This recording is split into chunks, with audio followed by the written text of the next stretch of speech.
Hi everyone, কেমন আছো সকলে? আই হোপ সবাই খুব ভালো আছো আর আমিও খুব ভালো আছি। তো সবাইকে জানাই গুড মর্নিং। তো দেখো, সকালে বাবা গেছিলো বাজারে, তো বাজার থেকে নিয়ে এসছে ছোট ছোট ইলিশ মাছ আর চিংড়ি মাছ। তো মা চিংড়ি মাছ দিয়ে মোচার ঘন্ট করবে, তো ওইদিকে মা বললো মাছটা আমি বেছে নেব, তো আমি এদিকে ইলিশ মাছ কাটছিলাম। তো দেখো, দেখতে দেখতে মোচা দিয়ে চিংড়ি মাছের ঘন্ট মায়ের রান্না করা হয়েও গেছে। তো এইদিকে আমার ইলিশ মাছ কাটাও হয়ে গেছিলো, তো মা লবণ আর হলুদটা মাখিয়ে নিয়েছে। তো দেখো, এইদিকে বসিয়ে দিয়েছে কড়াই, তো এইদিকে তেল গরম হয়ে গেছে, তো মা এদিকে এখন মাছটা ভাজা করে নেবে। তো চলো, তোমরা ফুল ভিডিওটা স্কিপ না করে দেখতে থাকো।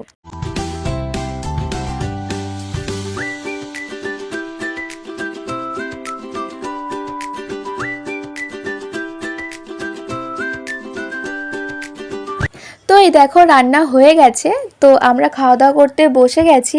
তো তোমাদেরকে তো সেই সময় দেখালাম যে কি রান্না হয়েছে। এই যে ছোট ছোট ইলিশ মাছের ঝোল কচুরমুখী দিয়ে, আর এইদিকে আছে মোচার ঘন্ট চিংড়ি মাছ দিয়ে। তো চলো, এখন আমরা খাওয়া দাওয়া করে নিই। তো আজকের ভিডিওটা আমি এখানেই শেষ করছি। তো দেখা হচ্ছে নতুন কোনো ভিডিওতে। তো সবাই ভালো থেকো, সুস্থ থেকো, টাটা।